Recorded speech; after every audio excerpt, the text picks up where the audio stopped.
चंद्रबाबू पैसे कमाने के लिए हैदराबाद जाता है।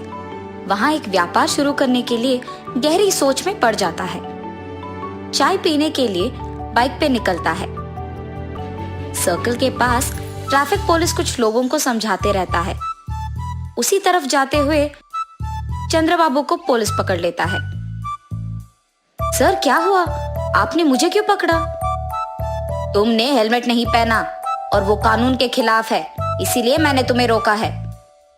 गलती हो गया है सर, इस बार के लिए माफ कर दीजिए।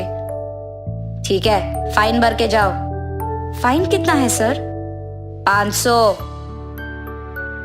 उसके बाद चंद्रबाबू चाय पीने के लिए जाता है। चाय पीते हुए उसे एक विचार आता है, वैसे तो मैं यहाँ एक व्यापार शुरू करने के लिए आया हूँ ना, तो क्यों ना मैं एक हेलमेट का दुकान खोलूं। चंद्रबाबू का दुकान तैयार हो जाता है और खुलने के बाद हर रोज बहुत सारे ग्राहक आते हैं। इसीलिए वो एक भरोसेमंद को दुकान में काम करने के लिए लगाता है। उसका नाम संतोष है। मैं बाहर काम पे जा रहा हूँ संतोष। जी साहब, मैं यहाँ दुकान संभालूंगा। ऐसे कुछ दिन बीत जाते हैं। उसका व्यापार अच्छा चल रहा था और बहुत लाभ भी आता है। लाभ को देख संतोष लालची बन जाता है। हमेशा की तरह चंद्रबाबू जब कुछ काम पे बाहर जाता है तो उस समय में संतोष कुछ पैसे चुरा लेता था दुकान से और चंद्रबाबू को कोई शक नहीं होता है। ऐसे ही कुछ दिन गुजर जाते हैं। संतोष, तुम्हारा वेतन कम है ना? जी साहब। ठीक है, अब से तुम्हारा वेतन होगा 10,000 रुपए। बहुत बहुत शुक्रिया साहब। अब से इस दुकान का ख्याल तुम्हें ही रखना होगा, ठीक है? मुझे गांव जाना होगा, वहां कुछ काम है। 10 दिन बाद आऊंगा। जी साहब, आप कहने तक मैं दुकान का बहुत अच्छा ख्याल रखूंगा। चंद्रबाबू के गांव जाने के बाद हर रोज के पैसे में से आधा संतोष ले लेता था। 10 दिन बाद चंद्रबाबू उसकी बेटी के साथ हैदराबाद आता है और सीधा उसकी दुकान पे ले जाता है। इन 10 दिनों में कितने पैसे आए हैं संतोष? 50,000 साहब। अरे ऐसे कैसे? हर रोज का हमें 10,000 मिलता था ना, इतना कम कैसे हो गया? चंद्रबाबू को उस पे शक आता है, मगर वो कुछ कहे बिना वहां से चले जाता है। क्या हुआ पापा?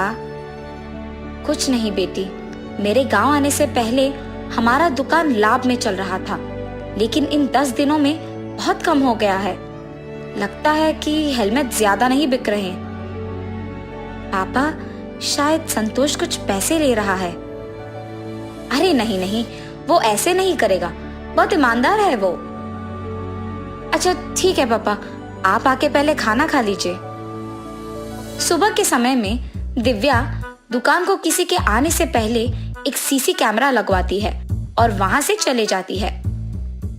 हमेशा की तरह रोज के पैसों में से कुछ संतोष ले लेता है और ये सब दिव्या सीसी कैमरा के फुटेज में देखती है। लेकिन सीसी कैमरा के बारे में दिव्या के अलावा और किसी को नहीं पता था। दिव्या उसके पिता को ये सब दिखाती है और चंद्रबाबू को बहुत गुस्सा आता है। संतोष, तुमने मुझे धोखा क्यों दिया? मैंने कुछ नहीं किया साहब। हर रोज दुकान से तुम ही पैसे निकाल रहे हो। अयो नहीं साहब, मैंने नहीं लिया। ये लो सबूत। उसे देख संतोष के मुंह से एक शब्द नहीं निकलता है। मुझसे बहुत बड़ी गलती हो गई है साहब, मुझे माफ कर दीजिए। तुम्हारे भरोसे पे मैंने इस दुकान को छोड़कर अपने गांव गया हूं और तुमने मुझे धोखा दिया। अब तुम्हारा यहाँ कोई जगह नहीं हो सकता है। अगर कोई हम पे भरोसा रखता है तो हमें उनका भरोसा ऐसे नहीं तोड़ना होगा। धोखा देना बुरा है।